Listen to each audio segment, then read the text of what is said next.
फर्जी है। मैं तो शुरू से ही कह रहा था कि एक पैसे का कोई लेन देन नहीं हुआ। जज कल बार बार पूछते रहे, भाई कोई तो दिखाओ, एक पैसा तो दिखाओ, कहीं सबूत तो दिखाओ। एक सबूत नहीं है इनके पास, एक सबूत नहीं है। तो पूरा का पूरा शराब घोटाला फर्जी है। आप सबूतों के अभाव में किसी को जेल में नहीं रख सकते, आपको उसको जमानत देनी पड़ेगी, क्योंकि सबूत नहीं है मनीष जी के खिलाफ, कोई डॉक्यूमेंट्री एविडेंस नहीं है, कोई पैसे की ट्रेल नहीं है। सुप्रीम कोर्ट की सारी प्रोसीडिंग्स का लाइव टेलीकास्ट होता है। अगर हम उन प्रोसीडिंग्स को देख लें तो साफ नजर आ जाएगा कि ईडी के पास 1 रुपए के भी भ्रष्टाचार का सबूत नहीं है। इस तरह के सवाल सुप्रीम कोर्ट आज पूछ रहा था, क्योंकि मामला सब जुडिस है, मेरे को कोई टिप्पणी उस पर नहीं करनी चाहिए, लेकिन जिस तरह के सवाल कर रहा था उससे तो मतलब एक तरह से एक फीलिंग आ रही थी कि गलत ही केस बना रखा है इन लोगों ने हमारे ऊपर। आज अदालत में जो हुआ है वो आपको जानना चाहिए। 338 करोड़ रुपए, इसका ऐसा क्या कनेक्शन है जो मनीष सिसोदिया को आज फिर से बेल नहीं मिल पाई?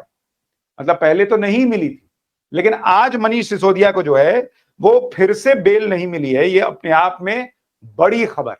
और हुआ क्या है, मैं जरा आपको उसके बारे में बताता हूं। सबसे पहले सुनिए कि कोर्ट ने कहा क्या है, फिर 338 करोड़ का क्या कनेक्शन है जिसकी वजह से मामला फंसा, मनीष सिसोदिया को बेल नहीं मिली। मनीष सिसोदिया की जमानत याचिका खारिज कर दी है सुप्रीम कोर्ट ने, और 3 महीने तक अर्जी भी नहीं लगा सकेंगे। यानी अगले 3 महीने मनीष सिसोदिया जेल से बाहर नहीं आएंगे, ये आप मान के चलिए, क्योंकि कोर्ट ने ये कह दिया कि भाई आप 3 महीने अर्जी ही नहीं लगा सकते। तो जब आप 3 महीने अर्जी नहीं लगा सकते तो मामला आपका सेट हो गया कि भाई अब आप आगे क्या ही करेंगे, अब आप समझ लीजिए।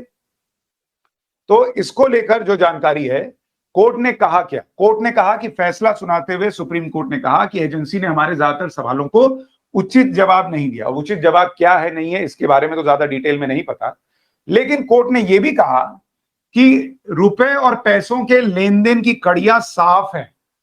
यानी जो अरविंद केजरीवाल पूछते थे कि भाई पैसा कहां है, पैसा कहां है, दिखाओ, कोर्ट कह रहा है कि रुपए और पैसों के लेन देन की कड़ियां साफ नजर आ रही हैं। और अगर 3 महीने में ट्रायल की रफ्तार धीमी रहती है तो सिसोदिया फिर जमानत अर्जी लगा सकते हैं। मतलब अगर ट्रायल की रफ्तार धीमी रही, जांच की रफ्तार धीमी रही, तब जाकर फिर से अर्जी लगेगी, नहीं तो फिर अभी मनीष सिसोदिया लंबा अंदर गए। कोर्ट की इस बात से साफ होता है कि 3 महीनों की जमानत के लिए सभी रास्ते बंद हो गए। 3 महीने तो जमानत मनीष सिसोदिया को नहीं मिलने जा रही किसी भी हालत में। लेकिन अब इसमें एंट्री होती है 338 करोड़ रुपए की। अगर आप इसको देखें, जरा इसको देखिए, ये 338 करोड़ रुपए का लेन देन हुआ। सुप्रीम कोर्ट ने कहा शराब घोटाले में 338 करोड़ रुपए का लेन देन हुआ। इसको लेकर शुरुआती तौर पर कुछ बातें नजर आई। अब ये 338 करोड़ का आंकड़ा आ कहां से रहा है, इसके बारे में आपको बताऊं। उससे पहले एक बार बीजेपी का रिएक्शन देख लीजिए। बीजेपी कह रही है कि भाई अरविंद केजरीवाल जल्द अरेस्ट होने वाले हैं और वो उनका इस्तीफा मांग रही है। अब बीजेपी के इस्तीफे, 338 करोड़ की कहानी सुनाऊं उससे पहले आपको बताता हूं ये 338 करोड़ की बात आई कहां से। जरा एक बार सुधांशु त्रिवेदी का बयान सुनिए। पूरी नाटकीयता के साथ यह बात बार बार बोलते थे कि पैसा कहां है, पैसा कितना है।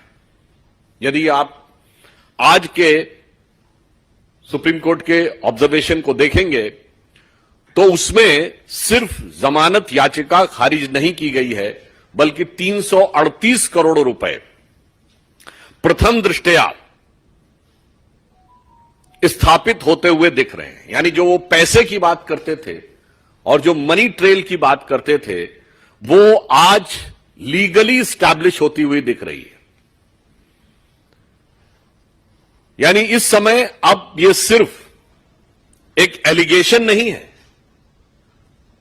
इस ऑब्जर्वेशन के बाद अब यह सिर्फ एलिगेशन नहीं है, अब यह सिर्फ सब्सटेंटिव एलिगेशन भी नहीं है, बल्कि अब इसके अंदर क्वांटिटेटिव सबमिशन भी हो गया है।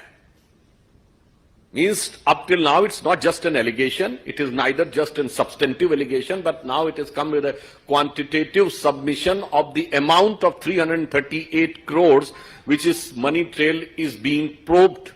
और अगर हम ये कहें तो ये अब सिर्फ आरोप नहीं है, सिर्फ तथ्यात्मक आरोप नहीं है, इसमें संख्यात्मक स्थिति भी सामने आ गई है। अभी तक वो कहते थे पैसा है कहां।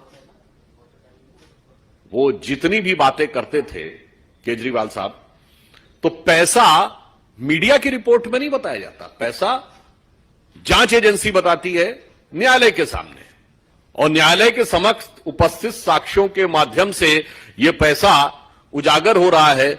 अब मुझे लगता है केजरीवाल जी की सरकार को बताना पड़ेगा न्यायालय को कि पैसा कहां है।